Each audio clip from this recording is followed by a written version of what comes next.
10 minutes de prière et d'exhortation dans la présence du Seigneur. Alors je tiens à vous remercier pour votre fidélité de visiter et de vous abonner massivement à notre page. Alléluia. Que la main puissante du Seigneur se souvienne de vous et que Dieu vous récompense au-delà de vos attendements au nom puissant de Jésus. Alors ce matin, nous parlerons du mariage. Le mariage est une institution divine établie par Dieu. Dieu connaît l'importance du mariage. Il sait que tout homme ou toute personne ne peut pas habiter seul. Alors il faille que tu sois marié, il faille que tu vives avec une personne. Alléluia. Donc c'est Dieu qui a institué le mariage. Donc le mariage est une institution divine. Donc ce matin, la Bible dit que l'homme quittera son père et sa mère et s'attachera à sa femme. Et les deux deviendront une seule chair. Donc, le premier pas, c'est que tout homme qui veut se marier, après le mariage, tu dois être capable de quitter ton père et ta mère. C'est-à-dire que deux hommes, la seule personne que tu as, je ne te demande pas de régner ta famille, je ne te demande pas de régner tes parents. Mais il est important que tu comprennes que désormais tu es lié ou tu es rattaché à ta femme. Et vous deux, vous êtes une seule chair. Dieu sait que l'homme n'a pas un problème de soumission. Mais la femme a un problème de soumission. C'est pourquoi Dieu dit à l'homme, homme, tu dois aimer ta femme. Et femme, tu dois te soumettre. La soumission n'est pas à mendier. La soumission n'est pas à quémander. Si véritablement la femme se sent aimée, elle finira par se soumettre. Elle finira par se soumettre. Mais quand la femme ne se sent pas aimée, elle ne peut jamais se soumettre. La Bible déclare que Dieu a fait tomber Adam dans un sommeil profond.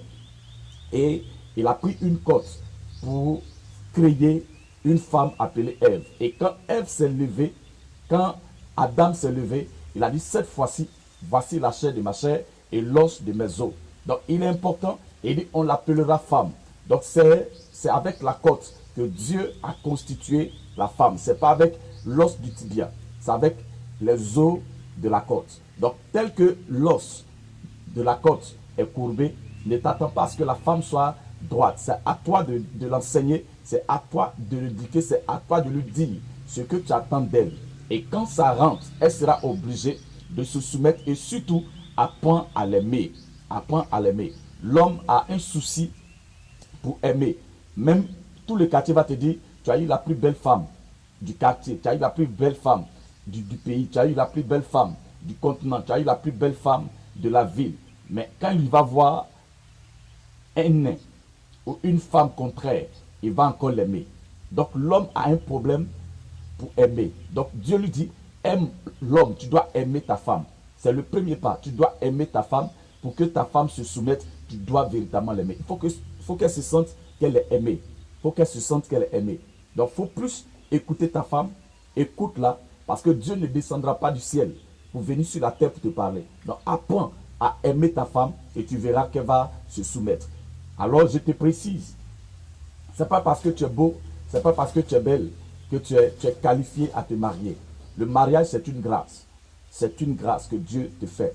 La Bible déclare que celui qui a trouvé une femme a trouvé le bonheur. Celui qui a trouvé une femme a trouvé le bonheur. On n'a pas dit celui qui a trouvé une petite fille a trouvé le bonheur. On n'a pas dit celui qui a trouvé une go a trouvé le bonheur. Celui qui a trouvé une femme.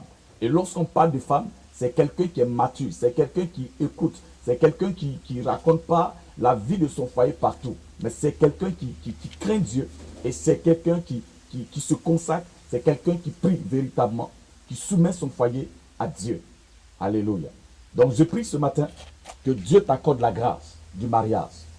Je déclare maintenant, s'il y avait une alliance dans ta famille qui faisait que tu ne te mariais pas, s'il y avait une alliance en famille qui permettait que tu aies des amis seulement pour t'aimer et puis te laisser, je déclare que cette alliance soit brisée ce matin au nom puissant de Jésus.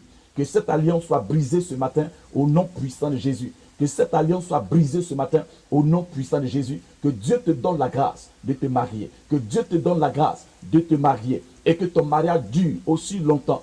Que tu aies un mariage heureux et satisfait au nom puissant de Jésus. Que tu aies un mariage heureux pour la gloire de l'Éternel au nom puissant de Jésus. Je prie que Père, toi qui as un foyer menacé, toi qui as un foyer qui n'est pas solide, je déclare maintenant que Que Dieu rende ton foyer solide. Que Dieu rende ton foyer solide au nom puissant et suprême de Jésus. Que Dieu rende ton foyer solide ce matin. Au nom puissant de Jésus, je déclare que tout ce qui est œuvre de divorce se loigne de toi. Que tout ce qui est œuvre de divorce se loigne de toi au nom puissant de Jésus. Peut-être que c'est dans ta lignée. Dans ta lignée, on ne se marie pas. Mais Dieu t'a fait la grâce d'avoir quelqu'un avec qui marcher. Je déclare maintenant que l'action ou le programme de ta lignée soit vaincu et neutralisé au nom puissant de Jésus. Que Dieu te donne la gloire et la vie dans ton foyer. Que Dieu te donne le succès de ton foyer au nom puissant de Jésus-Christ de Nazareth. Que Dieu incline les différents cœurs dans son plan et dans sa volonté. Que la crainte de Dieu soit au centre de ton foyer au nom puissant de Jésus de Nazareth. Que Dieu t'accorde